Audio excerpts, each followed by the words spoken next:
Hello, Mr. Allman here, and this is your Allmancast on creating data tables. A data table is a succinct summary of all the information that was collected during an investigation. The form and format of your data table is important for both the communication and analysis sections of your lab report. And so in this video, I want to take you step by step through the process of making a data table using the correct formatting in Google Docs.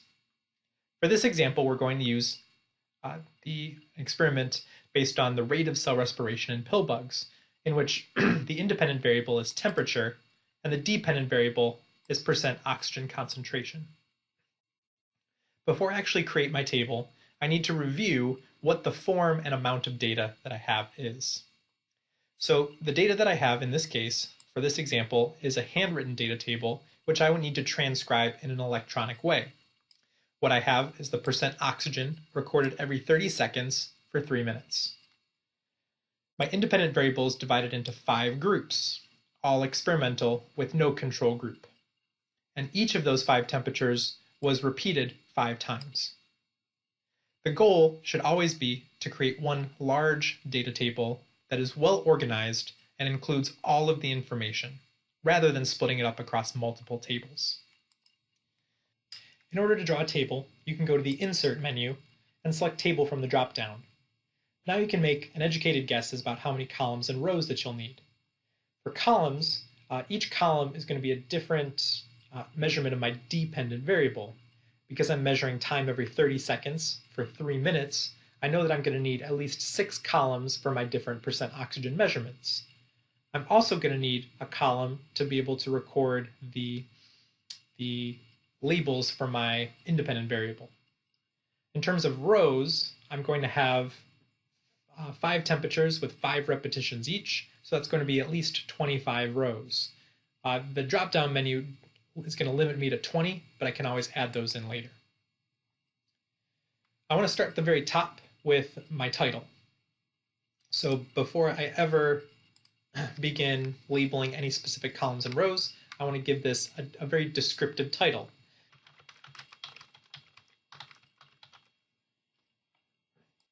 As you can see here, my title gives enough context to understand exactly what the data is about without having to actually go back and reread the research question and methodology of the experiment.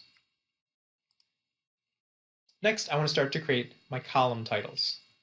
My first column title is going to be temperature, because temperature is my independent variable, and so all of the rows here are going to be different variations of temperature. Now, all of the other columns are going to be devoted to measurements of percent oxygen. And because all of the columns all contain percent oxygen, I want to merge these cells together and create a single heading.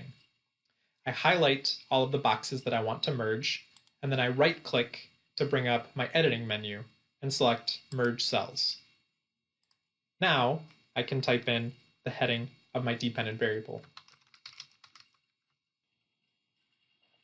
Now that I've written in the column headings for my independent and dependent variable, I want to check to make sure that I have the units included. For temperature, temperature is going to be measured in degrees Celsius, so I want to make sure that that's included. And percent O2 concentration is going to be simply percent. Also, now that I've written temperature here in my column heading, that reminds me that my data table title doesn't include temperature as part of the information. And so this is really percent O2 concentration at varying temperatures in a sealed container over 180 seconds. So it is acceptable and actually recommended that your table headings get increasingly longer and more complex. That allows them to be more specific. Someone who's looking at your data table should be able to understand what this information is about by reading the column headings and the title. All right, those percent O2 concentrations measured in percent came at various times. So now I need an additional set of column headings that are going to record the times.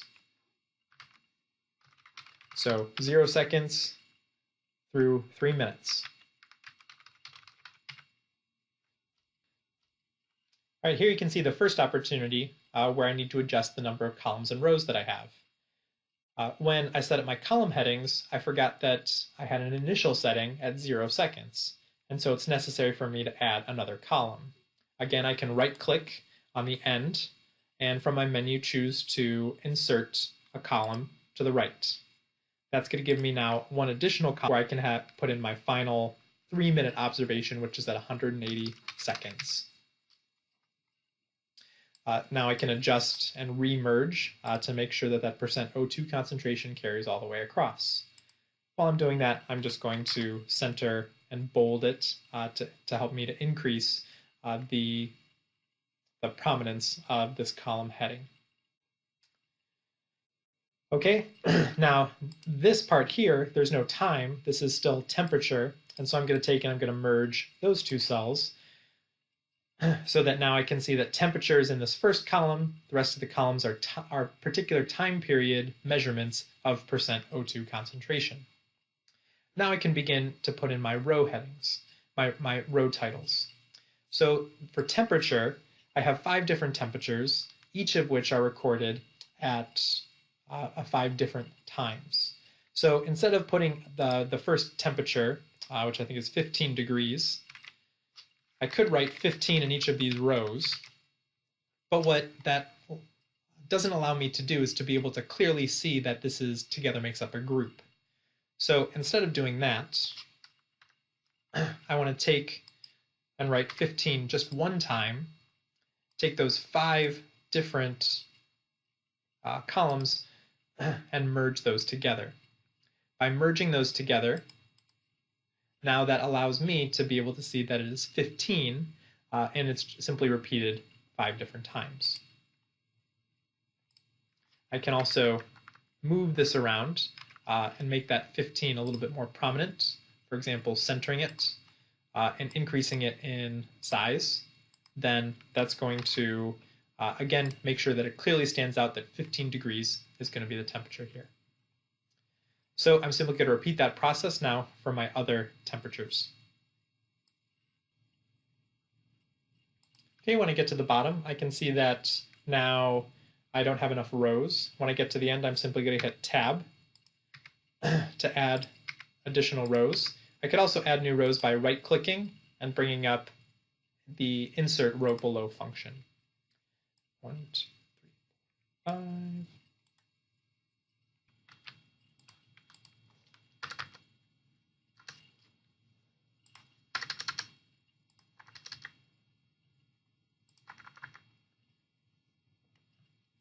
Okay, now I have all my temperatures set up, but you notice that now my data table is spilling across 2 different pages.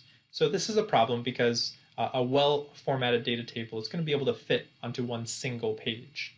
Now I could solve that problem by moving it to a new page because there is some text here at the top, but I can also adjust the formatting. So here, if I have the default to font size 11, by reducing the font size down of those actual measurements, that's going to help decrease the total amount of size present in my table. So that's certainly going to help quite a bit, but it still doesn't get me quite all the way there. So in my data table, what I would probably need to do is that I would need to perhaps leave some space at the end of my previous page, and I'm going to insert a page break to be able to now move this onto a new page. And as I look, once this is at the top, now this is fitting onto one single page, and so that satisfies that particular aspect of proper formatting for a data table, of not splitting it across 2 pages. Now I'm going to fill in my actual data, so I'm going to begin to enter those values in, and so I'll skip ahead a little bit until the data table is full. Once you've entered in your data, the last thing to do is to look at the formatting. We've already discussed about keeping it on one page. With the data itself, one thing that you should know about the numbers should not appear with any unit or any words, but rather each of these boxes should be only numeric. I don't need to include a % sign or any unit with it because my column heading includes those units. Likewise, the 15 here doesn't have a degree Celsius with it because the degree Celsius is present for my independent variable in the column heading. The numbers themselves should be centered. So I'm going to center all of that data to make sure that it's all lined up. And once it's all lined up, I'm going to double check to make sure that the decimal number is consistent. So all of my decimals are consistent. They're all to the nearest 10th place. So that follows what is expected. The data is all centered, and I have column headings with units. If necessary, you can work a little bit with the formatting. So for example, right here with temperature, I want to make sure that my font sizes are consistent here and in bold. And the temperature doesn't fit quite in the box, so I can move that over a little bit until the word temperature isn't broken across two lines.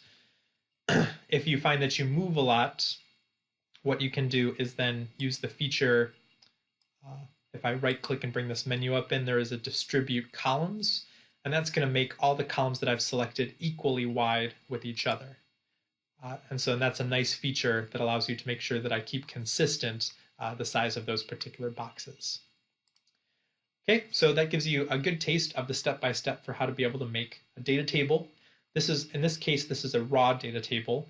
You can make similar data tables to include qualitative raw data, again with temperature and different observations of what's going on with the pill bugs. And then I can also, once I have done some calculating, if I have done some averaging, if I've done some statistical tests, if I've done some calculations of rate, then I can also create data tables that will follow a similar type of formatting. Thank you.